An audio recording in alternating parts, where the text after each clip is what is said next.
उद्धव ठाकरे गटाचे खासदार विनायक राऊत आज रत्नागिरी दौऱ्यावरती आहेत. आपल्यासोबत बोलण्यासाठी स्वतः राऊत साहेब आहेत. राऊत साहेब, लोकसभा निवडणुका जाहीर झालेल्या आहेत. मनसे या ठिकाणी महायुतीमध्ये येऊ शकते अशी शक्यता वर्तवण्यात येते आहे. या संदर्भातली मीटिंगसुद्धा राज ठाकरे आणि यांच्यामध्ये शहा यांच्यामध्ये झालेली पाहायला मिळते. लवकरच त्याची घोषणा होईल. काय वाटतं याच्यावरती? शक्यता नाही ती आहेच. साधारण 3 महिन्यापूर्वीच सेटिंग हा शब्द आलेलाच आहे.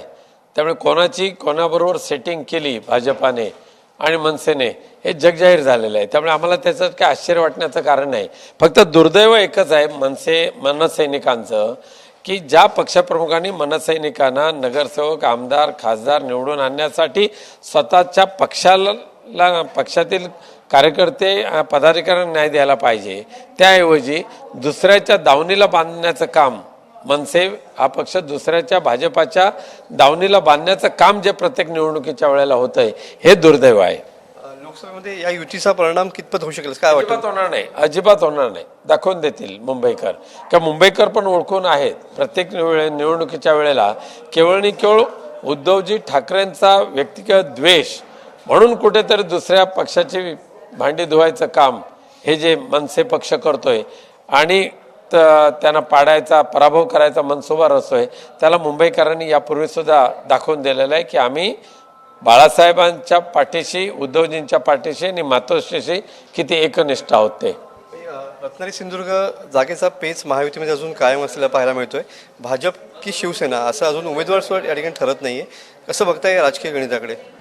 मला त्या राजकीय गणित इथे नाहीच मुळे केवळ आज ह्या सिंधुदुर्ग रत्नागिरी लोकसभा मतदारसंघामध्ये शिवसेना, उद्धव बाळासाहेब ठाकरे पक्ष, आघाडी, काँग्रेस, राष्ट्रवादी,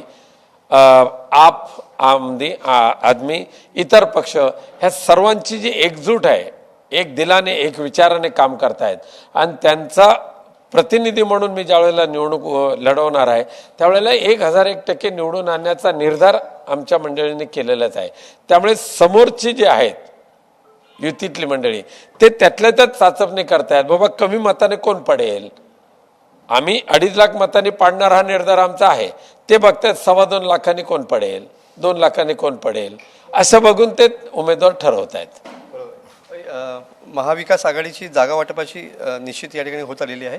कधीपर्यंत हे जागा वाटप होईल आणि काय सांगाल या संदर्भात? तसं आता राहिलेलं नाही. आज पहिला टप्पा सुरू झालेलाच आहे. उमेदवारी बरेचसे जाहीर झालेले आहेत, विदर्भ वगैरे ह्या भागातले. आणि इतर फक्त 1 किंवा 2 जागांचा जो राहिलेला आहे तिढा नाही म्हणत मी, एक वैचारिक चर्चा चालू आहे, ती सुद्धा आज उद्या संपेल.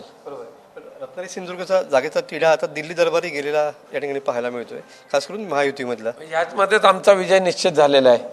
दिल्लीला लक्ष घालावं लागतं एका ह्या मतदारसंघामध्ये. यामधूनच निश्चय पक्क झालेलं आहे की इथला विजय हा आघाडी, इंडिया आघाडी पक्षाचा उमेदवार लोकसभेचा विनायक राऊत यांचा विजय निश्चित आहे.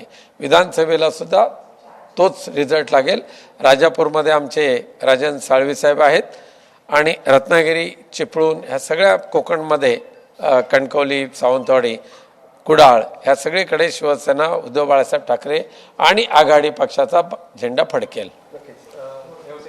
खासदार विनायक राऊत सर. कॅमेरामन समित गजनेसह मी मनोज लेले, TV9 मराठी, रत्नागिरी.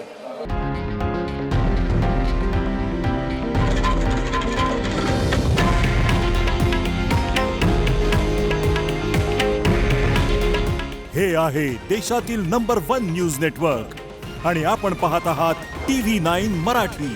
काळजी तुमची, हित महाराष्ट्राचं.